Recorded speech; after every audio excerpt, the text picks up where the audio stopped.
warahmatullahi wabarakatuh. Bismillahirrahmanirrahim. Alhamdulillah.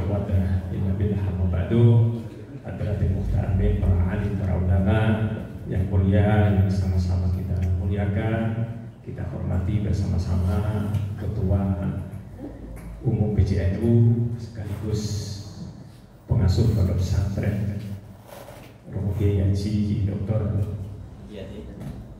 Mulyadi MM. Pak Greg, gelarnya sudah doktor, Pak. He just graduated from doctor, the last month.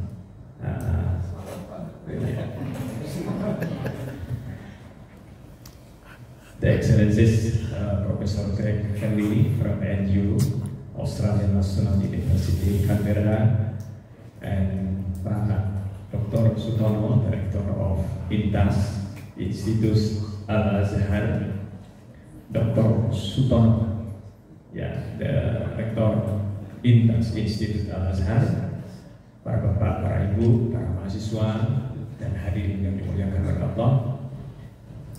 Sore ini adalah sebuah kehormatan bagi kita semuanya, lebih-lebih keluarga besar Institut Al-Azhar dan Pondok Pesantren Al-Azhar, karena hadir di hadapan kita salah satu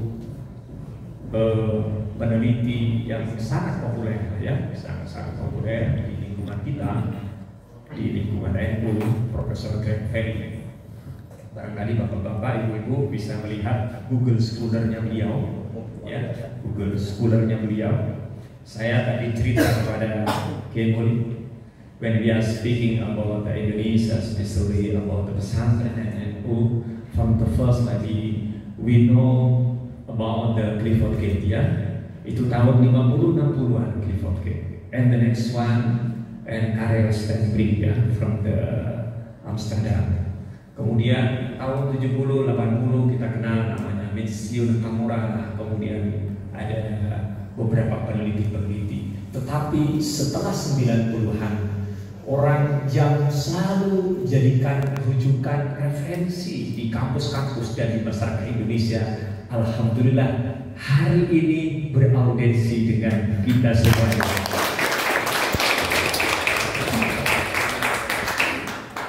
Kita nyuwun barokah sekaligus nimba ilmu kepada Prof. Heli, Prof. Heli, karena kami semuanya ada tahu dari karya-karya beliau yang sangat luar biasa. Especially from the university, we know more about his work, especially about the popular book Istihad Politik Ulama 1947-1967, that is one of the most popular works yang terbitkan RIS tahun 2012.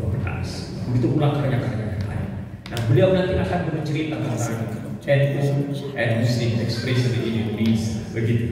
Nah, tapi sebelumnya kepada semuanya, kita akan dengarkan dulu adalah keynote speech dari Pak Rektor, Profesor Pak Dr. Sutono, yang akan memberikan pengantar kepada forum hari ini sebelum kita mendengarkan ceramah tausiah Prof.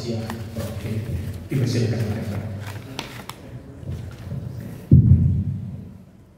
Assalamualaikum warahmatullahi wabarakatuh. Bismillah, alhamdulillah, wassalatu wassalamu ala rasulillah, wala hawla wala quwwata illa billah, wa ba'du. Yang kami muliakan dan ta'zimi Bapak Dr. Haji Mulyadi Dr. Manajemen selaku Ketua Tarfidiyah PJNU Kabupaten Gresik, dan juga sekaligus Ketua Yayasan Pondok Pesantren Darul Ihsan.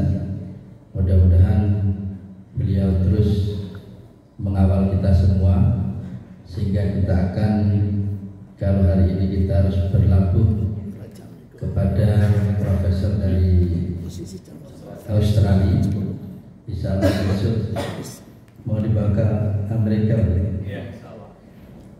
dan juga yang sama-sama terhormati Profesor Greg Henry, dan alhamdulillah jikalau beliau tadi nyampaikan di tahun 90 sudah berada di Gresik. 2024 beliau kembali ke Gresik dalam suasana yang berbeda. Tapi alhamdulillah beliau juga selalu memberikan inspirasi buat kita semua. Dan juga yang kita takdimi Profesor Dr. Abdul Jalik MAG. Beliau beberapa waktu pernah ketemu di LPTNU. Dan alhamdulillah dengan gerbong LPTNU pilihan Mbah Yai tidak salah, karena beliau menjadi orang yang pertama yang terus membawa inspirasi perguruan tinggi untuk selalu pada hal yang akademiknya. Mudah-mudahan beliau juga diberikan perpanjang tambah silaturahim sehingga kita akan berlabuh. Ini adalah awal, kedua, ketiga terus akan kita harapkan beliau tetap ini. Karena beliau cerita ketika Great Valley ini harus dibangun Gresik, maka pelabuhan pertama itu adalah Al-Azhar. Nggak ribet, langsung selesai. Oleh karena itu, maka para sivitas akademika dan dosen dan juga para undangan, ada juga tadi saya lihat ada yang ketua ISNU Kabupaten Gresik dan juga cucu dari yang rekan Pak, alhamdulillah, dan juga para undangan semua. Kami terus terang kalau ke speaker tidak lazim.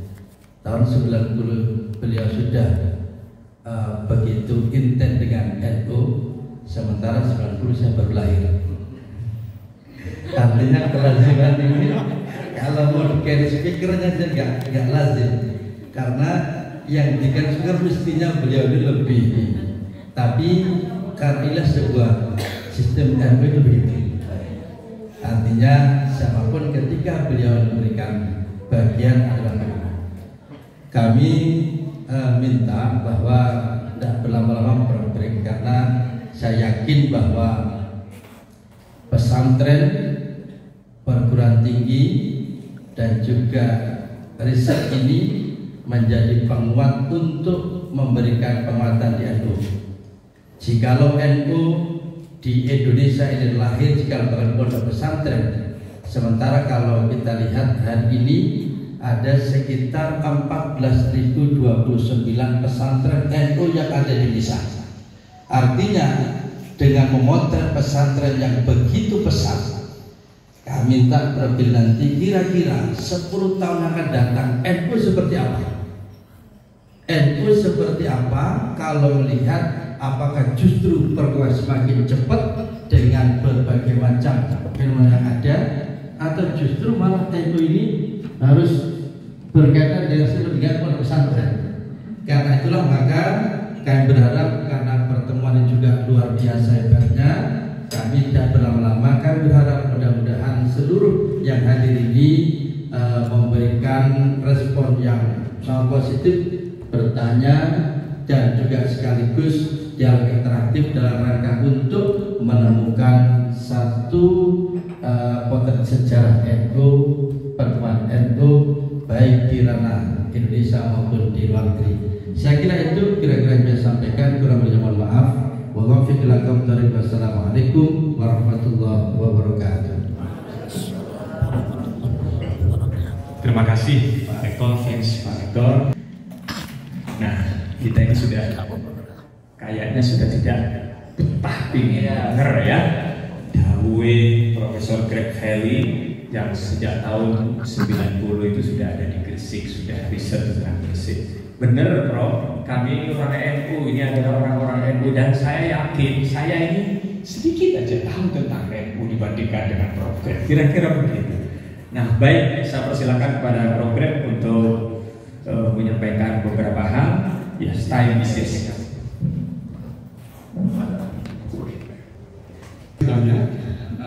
Atas undangan untuk bicara di acara ini. Terima kasih kepada Kiai Mulyadi, senang sekali bertemu Bilal, dan juga kepada Pak Utuhol Khalid yang saya kenal dari Australia ketika Bilal menyampaikan salah satu makalah yang bagus sekali di konferensi akademis di Kota Sydney, dan juga terima kasih kepada Pak Sutomo atas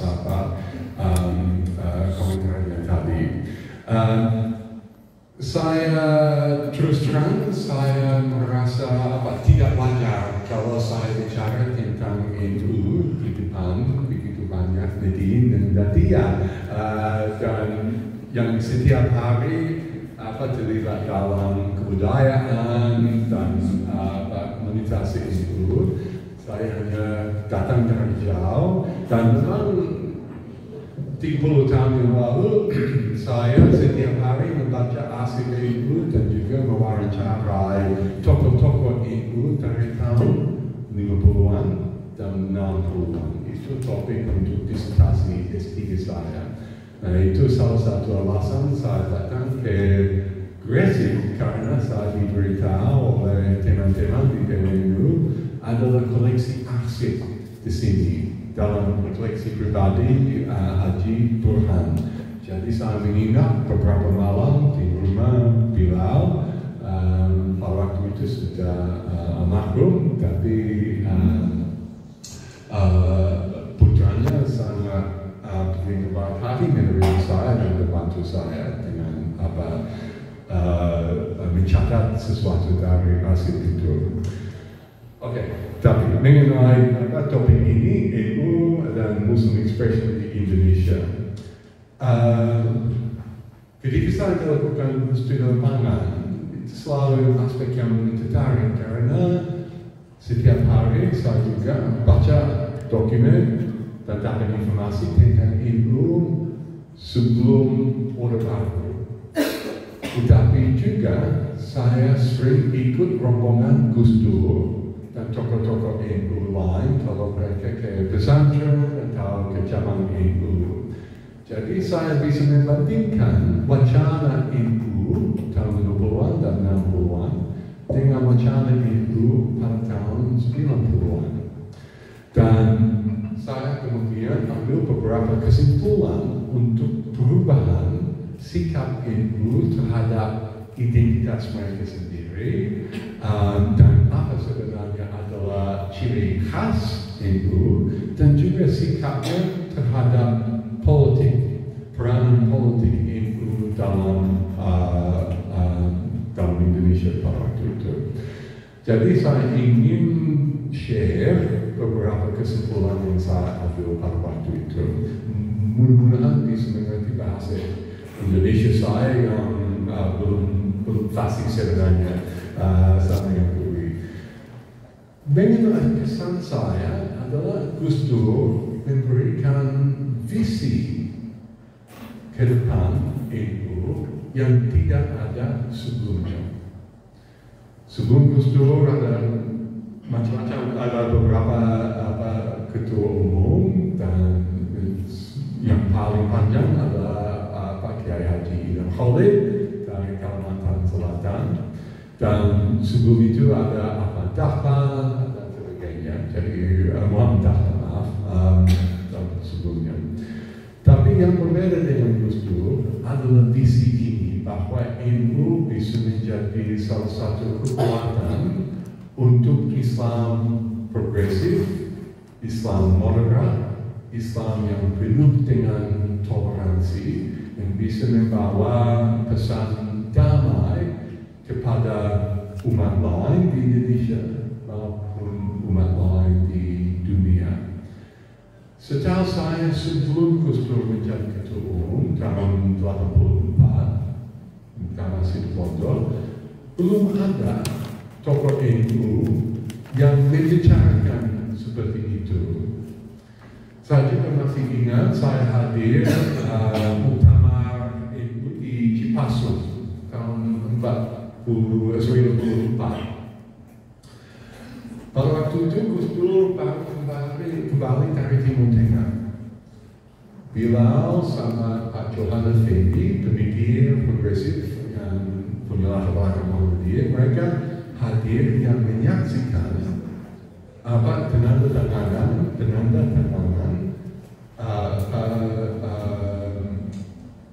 agreement, semacam treaty atau perdamaian antara Israel dan Yordania.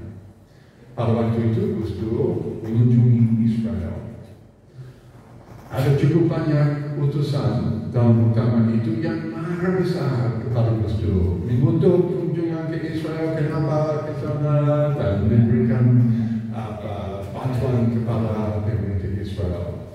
Dan Gus Dur memberikan pidato yang luar biasa, salah satu pidato yang paling hebat yang saya pernah dengar di sini, dan dia memberikan justifikasi kenapa dia dan Johan Effendi ingin menyaksikan agreement yang perdamaian itu, karena mereka bisa membantu orang Palestina lebih baik kalau mereka bisa ikut proses itu, bikin perdamaian di Timur Tengah. Mereka juga bisa menasihati pemerintah Israel dan juga pemerintah Yordania, dan tujuan-tujuan itu sangat sesuai dengan prinsip-prinsip NU.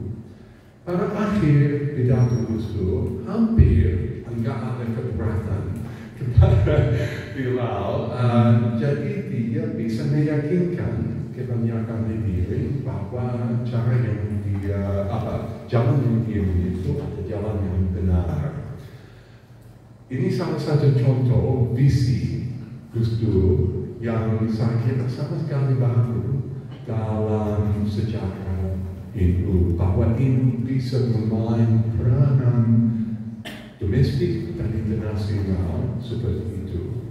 Dan saya kira kita semua tahu Gus Dur sebagai Ketua Umum NU, sebagai Presiden, dan setelah tidak Presiden lagi, mengunjungi dunia terus, mengelilingi dunia, diterima baik di macam-macam tempat, segala macam tempat, dan selalu ada audiens besar yang ingin mendengar ide-ide yang begitu segar dan indah dari Gus Dur.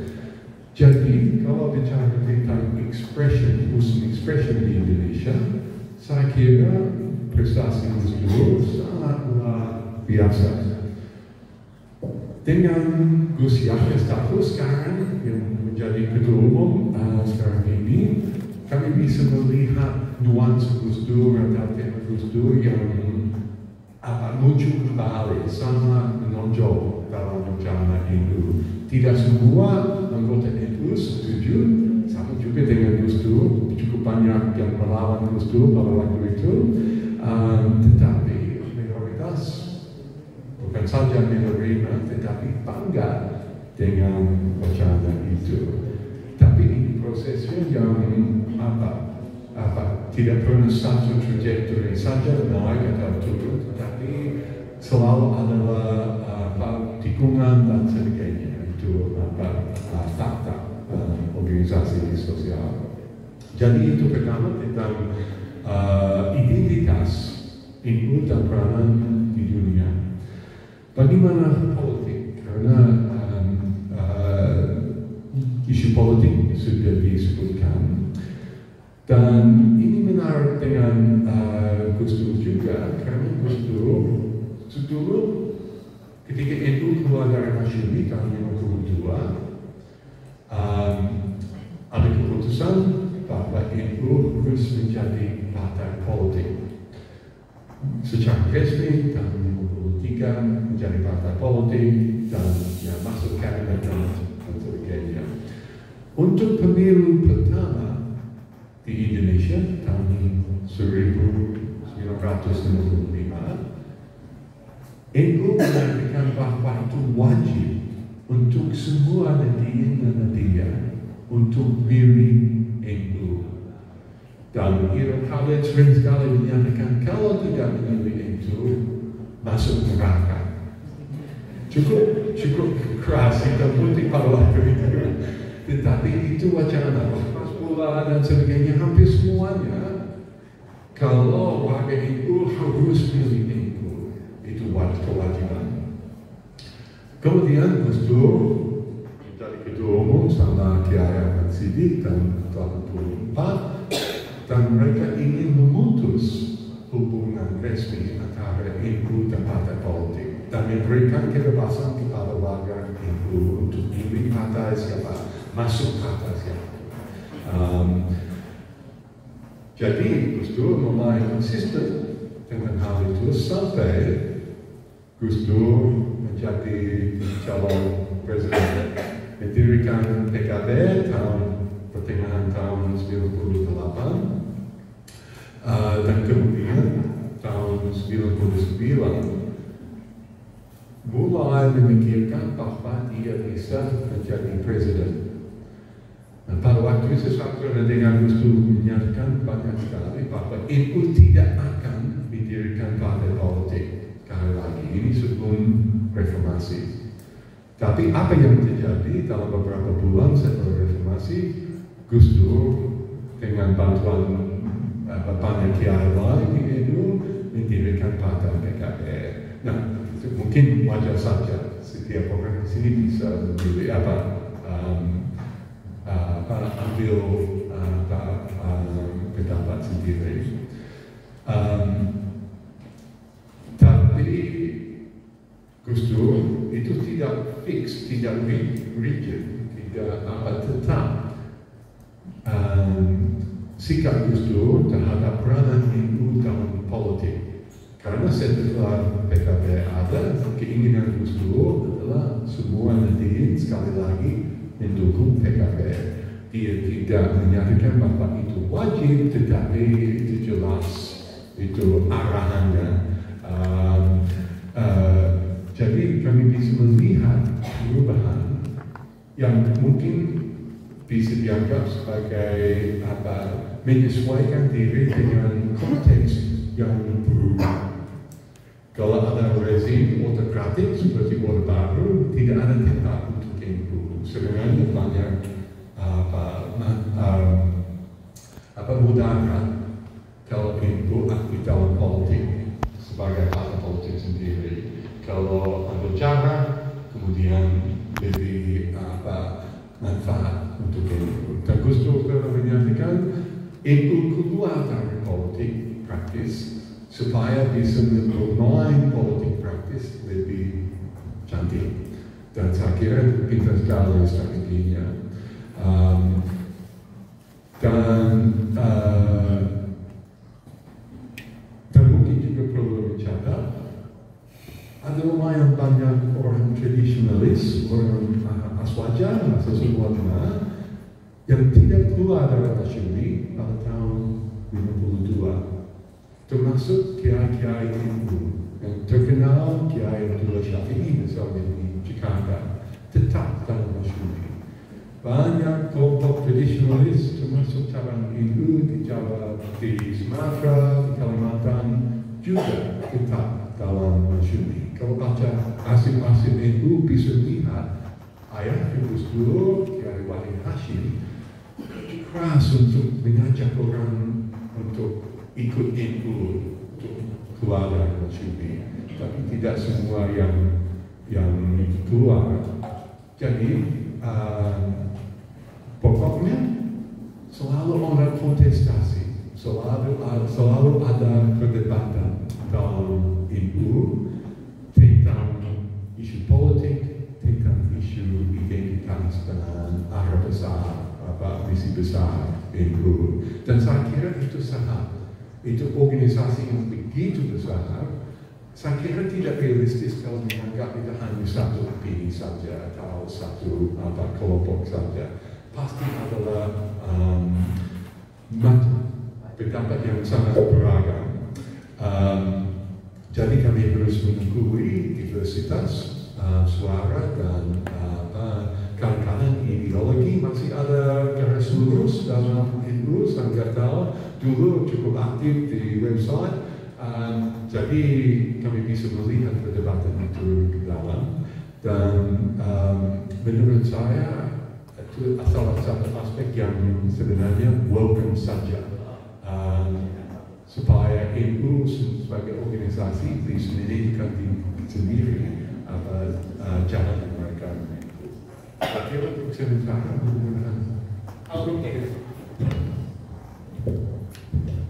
kita kasih plus untuk Profesor Fred ya. Bapak dan Ibu yang saya hormati, itu pengantar dari Prof. Greg bahwa dalam sejarah NU itu memang mengalami perubahan-perubahan besar ketika Gus Dur menjadi Ketua Umum PBNU pada saat Muktamar ke-27 di Situbondo, begitu Prof. Greg ya, tahun 1983. Kemudian yang itu menandai NU keluar dari P3, dari politik. Akan tetapi memang sejarah NU sebelumnya itu memang tidak bisa dilepaskan dari partai politik, karena tahu meskipun awalnya NU itu adalah menjadi organisasi tahun 90, organisasi sosial keagamaan, tahun 52 kemudian bergabung dengan Masyumi, kemudian tahun 52 itu adalah keluar dari Masyumi, tahun 53 kemudian menjadi partai politik, dan tahun 55 menjadi bagian dari partai politik dan ikut kontestasi di tengah pemilu. Tetapi sekali lagi bahwa NU sejarahnya itu memiliki peran yang sangat strategis dan memiliki cara pandang yang berbeda tentang hubungan organisasi dengan pemerintah, terutama pada saat Gus Dur itu menjadi Ketua Umum PBNU. Nah, dari situlah maka kemudian NU ini terus memainkan peran-peran strategis dalam konteks Indonesia mulai dari dulu sampai sekarang. Tentu dari Bapak dan Ibu akan bertanya kepada Prof. Greg, kan gitu kan ya? Gitu. Nah, bagaimana kira-kira ke depan melihat hubungan NU dengan PKB, dengan partai-partai politik yang lain, dengan pemerintah? Seperti apa kira-kira gambarnya? Kemudian dalam konteks Indonesia misalnya, bagaimana kemudian NU itu merawat yang namanya kebinekaan, merawat toleransi, menjaga yang namanya kebangsaan kita itu, seperti apa tantangan-tantangan yang dihadapi. Kemudian yang ketiga, beberapa pertanyaan kritis adalah apakah cukup orang-orang NU hanya menjadi misalnya mengurus NU saja, kenapa tidak menjadi presiden? Kira-kira bayangan begitu. Apakah itu ada peluang tidak seperti Gus Dur ke depan seperti itu? Nah, itu kira-kira yang muncul di benak kita Pak Prof. Greg yang barangkali penting untuk didiskusikan bersama-sama.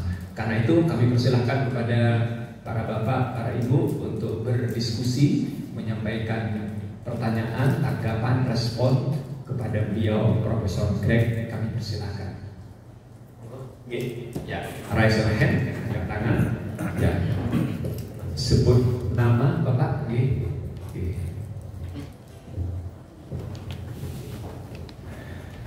Assalamualaikum warahmatullahi wabarakatuh.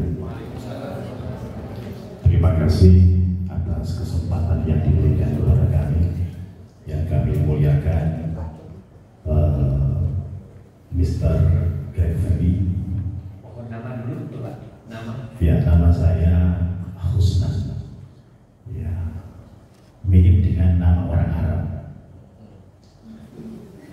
Arab apa dikenal? Ya, Dr. Yaji Mulyadi yang kami muliakan, Bapak Rektor Bapak Sutono yang kami banggakan, dan Profesor Abdul Khalik yang kami hormati. Sekilas dari apa yang disampaikan oleh Mr. tadi menunjukkan betapa Mr. ini sangat tahu tentang Gus Dur, dan itu menunjukkan betapa pengetahuan jenengan tentang Gus Dur ini luar biasa. Pertama yang perlu kami tanyakan kemudian adalah, karena Gus Dur ini adalah bagi kami orang Nahdi itu adalah sang fenomena. Jadi pola pikir beliau itu di luar nalar dan banyak yang tidak menduga serta melewati batas-batas waktu. Menurut Mr. apa kemudian yang melatar belakangi pola pikir Gus Dur seperti itu?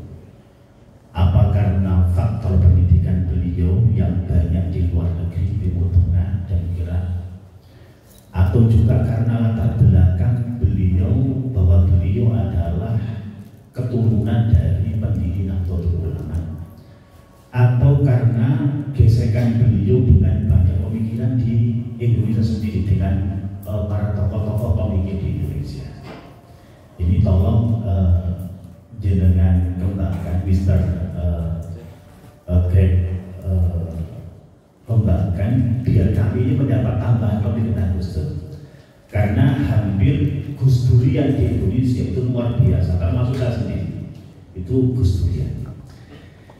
Yang kedua, Prof, NU ini kan dibagi dua, ada NU struktural, ada NU kultural. Yang seringkali NU struktural ini tidak berbarengan atau sepemikiran dengan kultural. Di daerah-daerah kultural itu seringkali kemudian tidak mengikuti apa yang kemudian menjadi kebijakan struktural. Itulah kemudian yang memunculkan bahwa ketika Gus Dur itu kemudian mendirikan PKB, tidak serta-merta kemudian semua mengikuti beliau ke PKB. Ada ke partai-partai yang lain. Lah, saya mendengar beberapa analisa yang mengatakan bahwa keberadaan Indonesia ini akan terus eksis ketika kemudian NU ini stabil.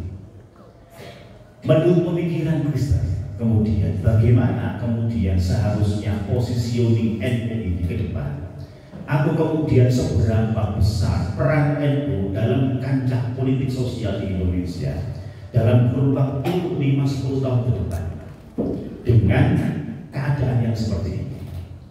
Ini yang kedua. Dan yang ketiga, ini yang tambahan saja Mr. G, karena saya lihat Mr. G ini orang yang low profile dan beliau sudah mempelajari Islam dan NU Indonesia sudah sangat lama. Kalau saya dengan tadi dari tahun 40-an, berarti dengan sangat paham dengan Islam. Kira-kira kalau saya tanya, ada nggak keinginan Mr. untuk login ke Islam? Mohon maaf Mr. G, mohon maaf. Terima kasih. Inilah NU, penuh dengan humor, gitu ya. Terima kasih Mr. Assalamualaikum warahmatullahi wabarakatuh. Terima kasih Mbak Wisna. Pertanyaannya tiga ya. Nah, sekarang sisi kanan ada yang dari Muslimah, ibu-ibu dosen, para mahasiswa. Oke, ada? Kalau tidak ada, kita kasih kesempatan sisi depan dulu. Sisi yang Pak Nana. ada? Oke, Pak Nana. Oh, Pak Ubed. Ya, silakan. Oh, Pak Nana. Assalamualaikum warahmatullahi wabarakatuh. Nama saya Ubaidillah. Yang kami hormati Bapak Kiai Haji Dr. Mulyadi, Bapak Prof. Halid, Bapak Rektor, Pak Dr. Sutomo, dan yang juga sangat kami hormati Prof. Greg Ferry. Bahagia sekali hari ini kita bisa bertemu. Kalau sebelumnya barangkali kita hanya bisa menikmati buku-buku beliau, dan hari ini langsung bisa menikmatinya. Baik Prof, pertanyaan saya sederhana. Saya hanya tadi kalau Prof. Greg menyampaikan bahwa selama ini NU itu cenderung berpihak kepada kemanusiaan. Keberpihakannya jelas, yaitu pada hal-hal yang bersifat universal. Belakangan ini NU terkesan sangat partisan sekali. NU menerima misalkan konsesi tambang, dalam pilihan-pilihan politiknya juga kok terkesan agak partisan gitu. Atau mungkin ini hanya sekedar penglihatan kami yang ada di daerah, atau memang seperti itu kenyataannya. Barangkali Prof. Greg bisa memotret, karena kadang ketika dipotret dari jauh itu agak jelas. Ketika dipotret dari Australia, kira-kira perkembangan NU yang sekarang ini bagaimana? Apakah misalkan dengan pilihan-pilihan sikap yang selama ini yang kadang partisan, kadang juga mengambil porsi-porsi yang mungkin taruhlah tambang misalnya ya, yang di situ banyak pelanggaran lingkungan misalkan, terus itu kemudian dengan cukup keberanian mengambil sikap untuk konsesi izin tambang misalnya. Kira-kira ke depan itu bagaimana? Sementara di sisi lain NU itu sebagai ormas terbesar di Indonesia adalah jangkar moral.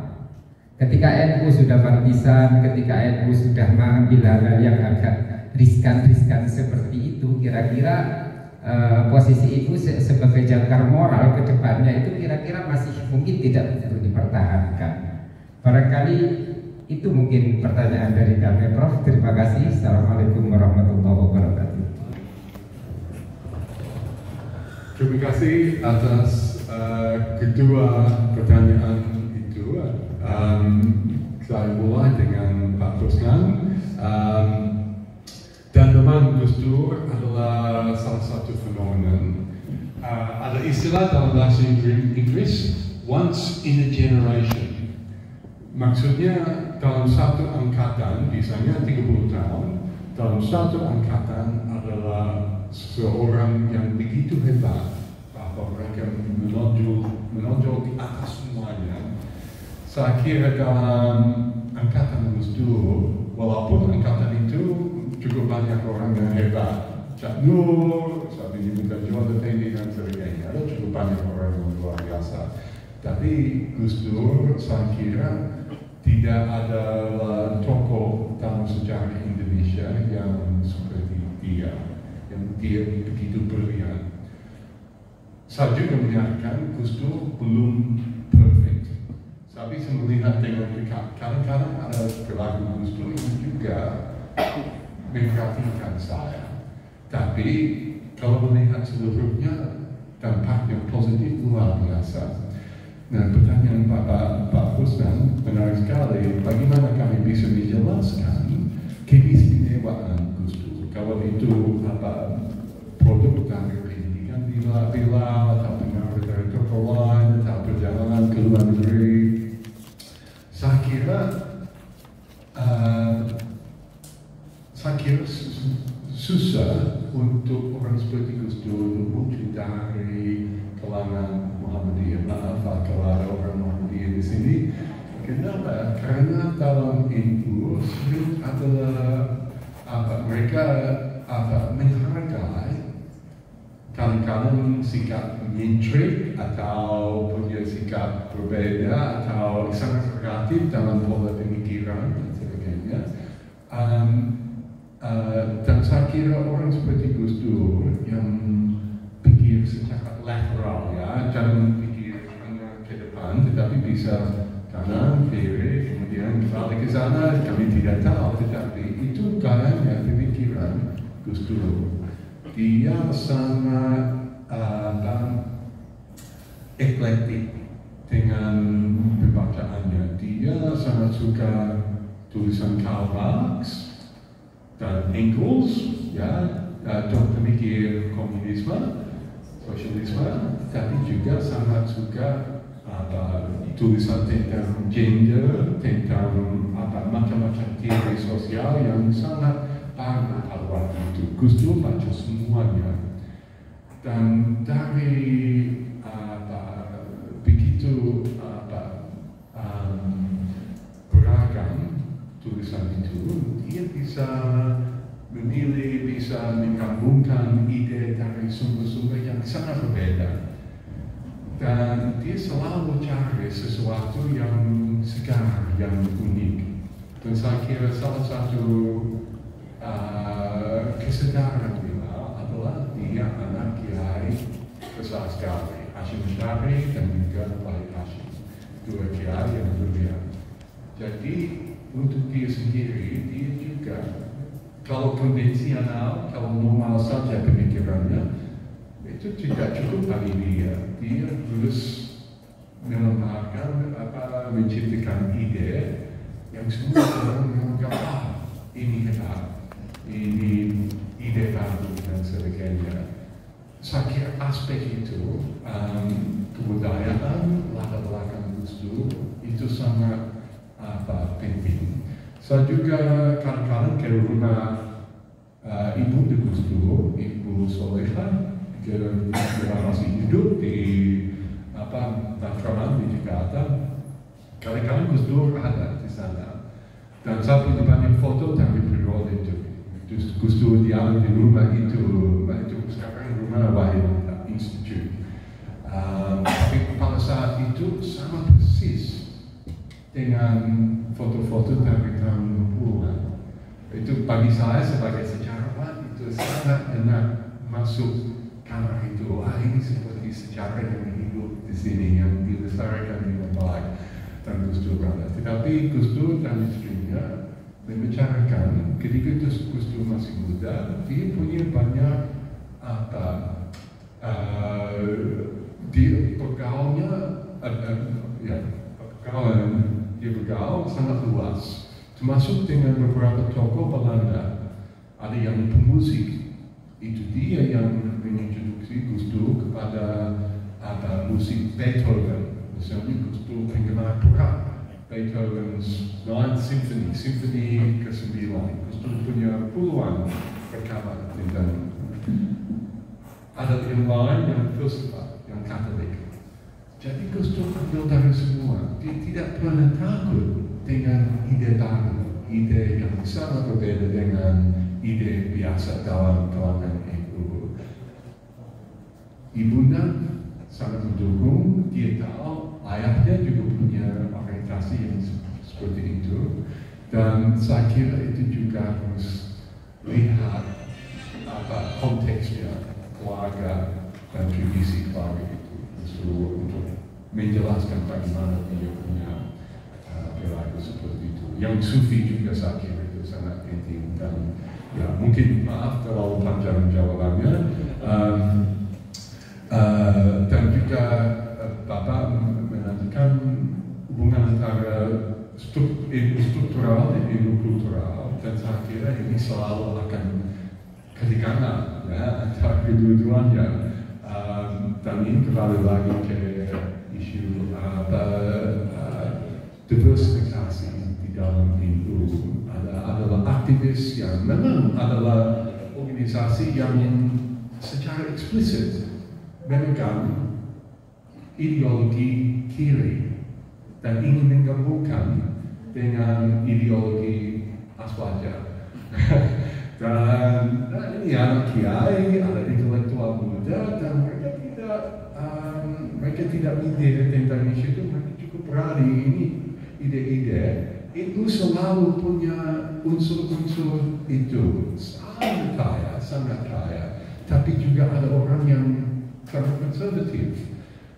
Jadi saya kira sebabnya kalau kita rangkul semua unsur itu dalam NU, itu salah satu tanda kekayaan pemikiran, kekayaan kebudayaan NU. Kalau melihat organisasi Islam lain, mereka jauh lebih homogen.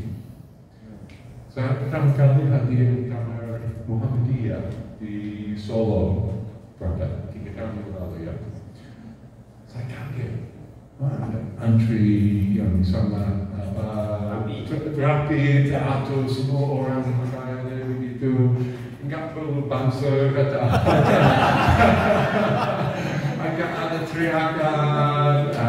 Saya masih ingat utama di Jombang itu cukup fenomena. Ya, macam-macam kehebohan di sana. Tapi memang NU, dan salah satu hasil NU asyik pengamat seperti saya. Dan untuk masa depan, saya juga kalau serius, saya kira NU selalu, dan ini terkait dengan pertanyaan yang terdapat di belakang, NU juga selalu menjaga kepentingan organisasinya dan kepentingan para elitnya justru. Kalau ingin dapat perkiraan untuk masa depan NU, saya kira NU tetap seperti itu. NU mau menjadi basis establishment ormas Islam yang dianggap yang paling tidak bisa pikir kata, tapi yang paling fundamental dalam negara dan dalam umat Islam. Dan memang NU jauh lebih besar daripada semua organisasi lain. Kami punya hasil survei yang jelas antara 40 sampai 55% responden menyatakan punya afiliasi kepada NU. Kalau tanya lebih rinci, sekitar 12% yang menjadi anggota aktif NU dan ada 18% yang menganggap anggota NU tetapi tidak sedang aktif. Jadi kalau melihat angka-angka itu, kalau dengan Muhammadiyah jumlah pendukung anggota dan jumlah orang yang berafiliasi dengan Muhammadiyah itu turun terus selama reformasi. Kami bisa mengukur dengan survei.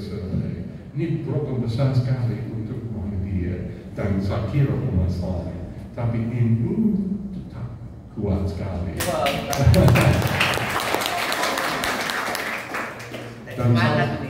Dan salah satu alasan adalah karena NU selalu memikirkan kepentingan organisasi. Ya, pasti orang Muhammadiyah, orang Persis, orang Malalata, orang Nahdlatul Wahid, Cekel. Tapi saya kira karena orientasi itu, orientasi praktis itu, mereka tetap sangat kuat untuk masa depan. Saya tidak yakin tentang misalnya Muhammadiyah dan sebagainya. Saya kira mereka mengecil karena katakan. Maaf saya tidak tangkap nama Bapak tadi, tetapi pertanyaannya bagus sekali. Dan tentang isu tambang, tentang isu keputusan NU untuk menerima izin, saya sendiri kecewa. Karena saya kira terlalu cepat. Dan PBNU, ini maaf, ini saya sangat belak-belakan, tetapi PBNU belum melakukan studi yang cukup untuk menerima izin dengan semua konsekuensinya yang bisa besar sekali. Saya paham argumen Gus Yahya. Beliau menyatakan kepada media, kami di NU dan dipakai bahasa Inggris, kami desperate untuk dana. Kami desperate untuk dana. Kami perlu dana karena organisasi ini begitu miskin, kebutuhan organisasi NU dan anggota NU begitu besar. Kami perlu penghasilan dari tambang ini. Saya bisa paham dan itu cukup bisa dipahami. Tapi kalau melihat risikonya, risiko kepada lingkungan, kepada integritas NU, kemandirian NU, karena untuk mulai proses pengembangan sebesar itu yang ada di Kalimantan Timur perlu modal besar sekali. Modal itu berasal dari mana? Pasti NU tidak punya.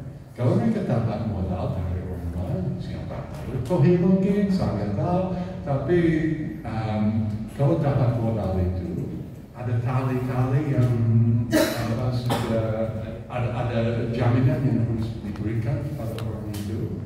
NU tidak punya banyak ahli di bidang tambang dan juga tantangan teknis untuk pengembangan tambang dengan cepat itu luar biasa. Saya hanya mengulangi pendapat-pendapat dari ahli di bidang itu. Saya juga kenal beberapa aktivis Muhammadiyah yang juga sedang sekarang bentrok dengan PP Muhammadiyah karena mereka juga menerima izin. Dan argumentasinya hampir sama.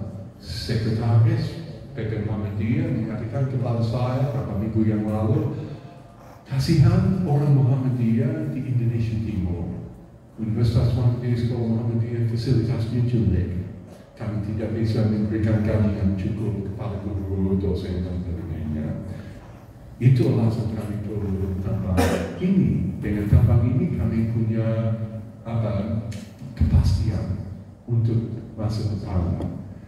Tapi untuk untuk orang yang tidak setuju, ini sebenarnya akan menjadi hambatan besar untuk Muhammadiyah. Karena sekali lagi mereka punya lebih banyak dana dan mereka memang punya perusahaan-perusahaan yang lumayan besar. Jadi mungkin mereka bisa cari dana yang cukup. Tetapi ada banyak orang di Muhammadiyah. Bayangkan kalau ini menjadi keputusan kami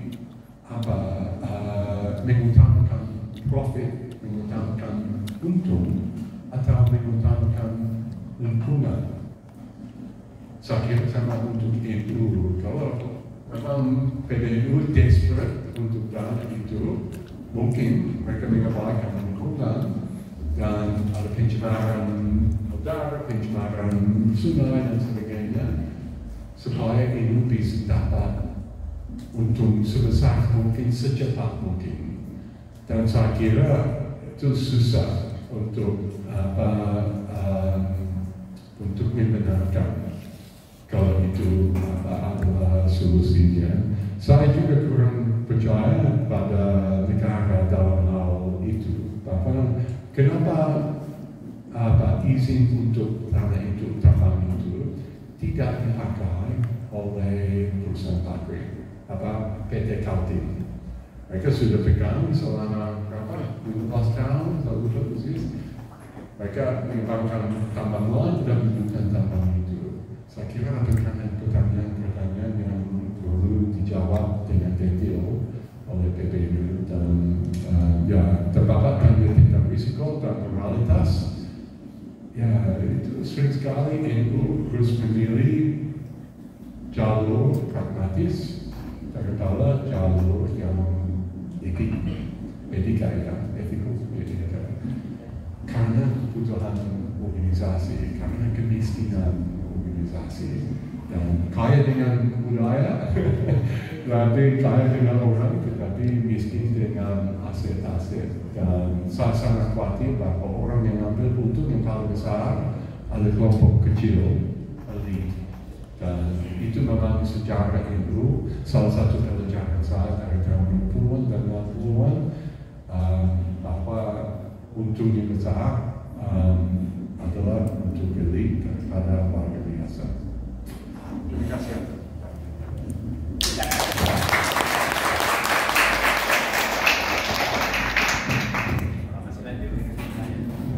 Saya boleh bertanya? Oke. Saya bertanya. Saya suka belajar karena Prof ini sudah lama meneliti NU dan hal yang terkait. Tentu tidak hanya mendatangi, meneliti dan menyimpulkan NU yang ada di Indonesia. Tentu ada perbandingan bagaimana sebuah organisasi sosial keagamaan sebagaimana NU di Indonesia ini kira-kira di dunia mana, ya, di dunia mana ada organisasi yang modelnya kayak NU dan perannya kayak apa? Contoh misalkan di Australia atau mungkin di negara-negara yang lain, sehingga kita juga perlu melihat keluar box, ya, bagaimana kira-kira pandangan beliau, organisasi, ya, adakah dunia ini di belahan sana modelnya kayak NU atau mungkin yang lain yang kita bisa mendapatkan ilmu dari hasil atau temuan penelitian beliau. Terima kasih. Terima kasih Pak Kiai.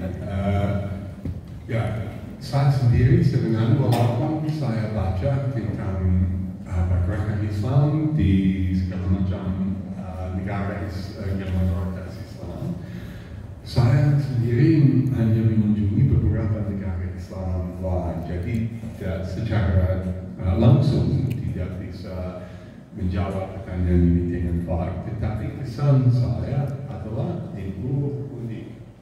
Dan memang Muhammadiyah unik. Mungkin saya bicara sedikit tentang Muhammadiyah. Muhammadiyah adalah satu produk dari gerakan Salafiyah sekitar 120 tahun yang lalu, ya, Muhammad Abdul dan sebagainya. Tapi di negara lain, kalau lihat di Mesir, di negara lain di Timur Tengah, di Malaysia, tidak ada satu ormas besar yang mencerminkan ciri-ciri gerakan modernisme itu. Lalu Muhammadiyah menjadi organisasi besar dengan begitu ribuan sekolah, puluhan universitas, rumah sakit dan sebagainya. Jadi Muhammadiyah unik untuk untuk dunia Islam sebagai organisasi modernisme yang bisa merealisasi harapan kelompok reformis Islam di Timur Tengah. Jadi luar biasa saya kira organisasi Muhammadiyah. Tentang ilmu, saya tidak tahu. Memang ada banyak organisasi yang dipimpin oleh ulama di negara lain, di Afrika Barat, Afrika Utara, dan sebagainya. Di Malaysia mungkin adalah sedikit kesamaan misalnya dengan PAS di Malaysia, karena PAS juga kebanyakan pemimpinnya adalah ulama benar, tetapi doktrinnya agak berbeda dengan NU. Ada nuansa Deobandi dari India dan macam-macam, dan lebih saya kira doktrinnya sedikit lebih keras. Dan jadi saya menganggap bahwa NU memang unik, dan mungkin salah satu kunci untuk memahami NU adalah betapa ini beda dengan Muhammadiyah yang sangat punya struktur organisasi yang ketat sekali. Dalam NU ada fleksibilitas yang luar biasa, yang saya kira sangat sesuai untuk organisasi yang punya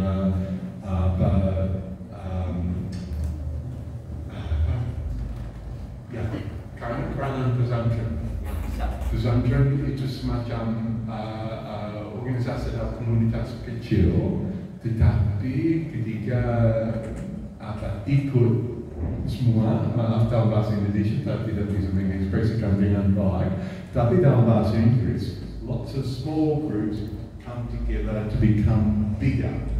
The whole is bigger than the sum. Jadi kalau menghitung berapa jumlah pesantren dan sebagainya, orang itu besar sekali. Tetapi kalau melihat pengaruh NU itu jauh lebih besar lagi. Jadi itu kolektivitas NU dan dengan ahli doktrin yang sama, doktrin Ahlus-Sunnah wal Jamaah, saya kira itu salah satu aspek yang bikin NU yang unik. Itu bukan saja size-nya, tetapi saya kira kebudayaan internal. Ya. Mohon maaf. Terima kasih. Persepsi dunia internasional terhadap NU gimana? Persepsi dunia internasional terhadap NU yang unik ini. Ya, NU terus terang NU adalah favorite untuk studi internasional.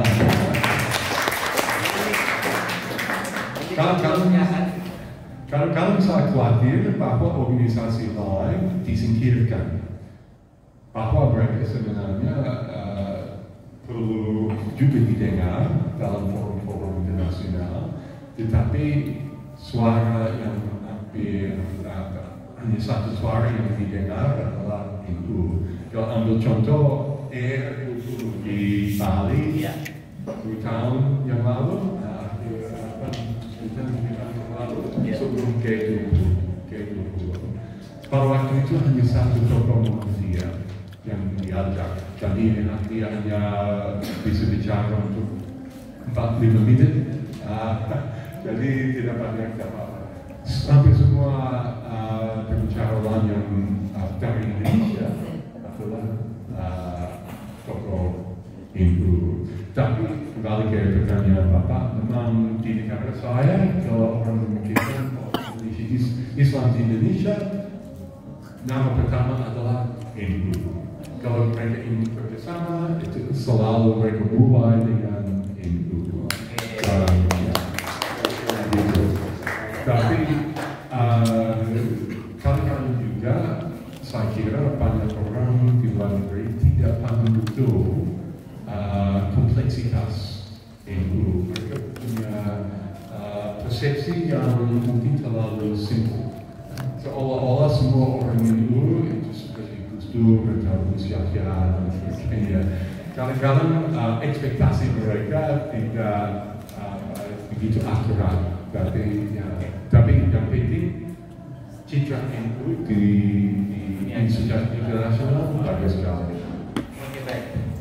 Terima kasih. Mohon maaf sambil dilanjut. Melihat Prof ini, boleh saya jadi host ini, tidak hadir ya. Nah, saya pegang ini. Artinya, jika kita menjelaskan ke dunia internasional, katakanlah di negara-negara lain selain Australia, kalau di Australia cukup dengan beliau, maka orang sana akan mengatakan, yo jelas dia api-api no, karena yang menyampaikan orang NU.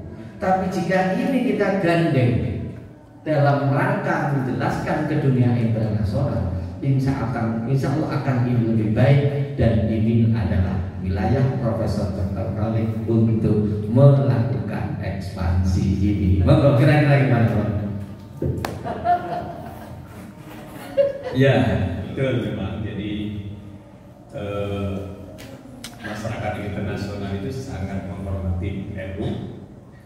Apresiasi kepada NU itu luar biasa, terutama ketika NU selalu mengkampanyekan tentang toleransi, kemudian tentang kebinekaan, menghargai kelompok-kelompok minoriti itu, dan itu kemudian terangkum dalam semua doktrinnya Aswaja, dan masyarakat internasional para kiai itu sangat hormat pada itu.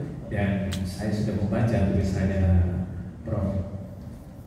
Greg tentang itu, salah satu keunikan NU itu salah satunya pada aspek Aswaja. Dan Israel? Iya, Aswaja, ya, Aswaja. Doktrin Aswaja itu yang kemudian menjadikan NU ini menjadi organisasi yang sangat unik, dan itu kemudian menjelma menjadi tindakan-tindakan nyata pada ruang-ruang politik. Gitu. Terima kasih Pak Kemon atas pertanyaannya. Terima kasih Prof. Kevin. Ini masih ada pertanyaan lagi atau sudah cukup Bapak dan Ibu? Nah itu ya. Nah kalau misalnya tidak ada pertanyaan lagi ya syukur, karena Prof. Greg barangkali memang harus menjalankan melanjutkan perjalanannya ini ya, menjalankan perjalanannya. Tetapi penting kami sampaikan kepada Bapak dan Ibu semuanya. Saya membaca di pengantarnya Prof. Greg Ferry di bukunya Istihad Politik Ulama. Itu terbit LKIS tahun 2012. It's right? Ya, Prof ya. Istihad. Yang pertama kali tahun 2003. 2003 ya. 2003. Ya, tapi dicetak lagi. Saya tahu berapa kali, tapi gitu ya. Itu ya, baik. Itu 2003 Bapak dan semuanya. Jadi saya membaca pengantarnya begini. Jadi beliau itu untuk menerbitkan buku itu melakukan riset tentang NU itu dia selama 18 tahun, dan itu di pengantarnya, betul ya? Pengantarnya? Ya, 18 tahun. Dan sudah ketemu dengan Gus Dur itu sudah belasan kali. Nah itu di beberapa juga hadir di beberapa muktamar itu. Nah tadi saya tanya kepada teman-teman itu sudah berapa kali datang ke muktamar, berapa kali ketemu dengan Gus Dur, sama sekali belum katanya. Bayangkan Prof. Greg ini sudah berkali-kali membayangkan semuanya, begitu dalamnya, begitu sangat intensnya ya riset tentang NU. Karena ketika berbicara mengenai NU dalam konteks akademik, saya rasa Profesor Greg Ferry itu sangat representatif untuk berbicara itu. Kehadiran di tempat ini, di tempat Ketua Umum PCNU, di pesantren yang mendidik ya generasi-generasi NU, di INTAS, Institute Disease University, Institut Al-Azhar Menganti. Saya rasa sangat tepat sekali Prof. Kelly untuk bersilaturahmi dengan kita semuanya. Sekali lagi kita kasih close yang meriah.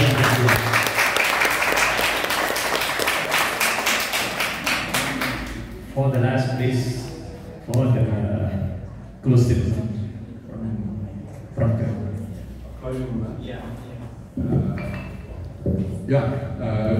Terima kasih atas welcome yang begitu hangat. Ini kehormatan saya untuk datang ke pesantren Ustaz Al-Azhar dan juga dapat kesempatan untuk bertemu Pak Kiai Mulyadi, dan terima kasih atas perhatiannya dan juga pertanyaannya juga. Saya untuk kalau seseorang yang sedang melakukan studi, semoga sukses, dan mudah-mudahan saya bisa kembali ke Gresik lebih cepat daripada 34 tahun ya selanjutnya. Mungkin kami lanjut, kami juga ucapkan terima kasih kepada beliau yang tempoh hari sempat bermalam di Gresik, di Arem-Arem, ya, Jalan Arem-Arem, gitu saya, ya. Dan sekarang ini ketemu cucu beliau, semoga ini akan dilanjutkan oleh LPT NU dan ISNU serta lembaga yang lain dalam melakukan kajian NU di Gresik. Dan ketika beliau ada di Indonesia, nanti akan kita hadirkan, akan kita temukan para tokoh, para kiai di Gresik sana. Bagaimana Gus Yahya? Siap ya? Alhamdulillah, matur suwun. Terima kasih Pak Kiai atas closing statement sekaligus dari Prof. Kelly. Demikian para Bapak dan Ibu, akhir dari sebuah seminar karena semua seminar. Jadi kami tidak bisa menyimpulkan karena kesimpulan nanti itu sudah ada di pikiran Bapak dan Ibu semuanya. Saya yang menjadi host pada kesempatan ini menyampaikan terima kasih terutama kepada Profesor Greg Kelly ya. Ini sekaligus silaturahmi dengan pesantren ya, dengan kiai-kiai dan juga kepada para bapak dan ibu semuanya. Demikian, wallahul muwaffiq ila aqwamit thoriq. Wassalamualaikum warahmatullahi wabarakatuh. Saya kembalikan kepada Irfan. Terima kasih. Selanjutnya sesi foto bersama. Mohon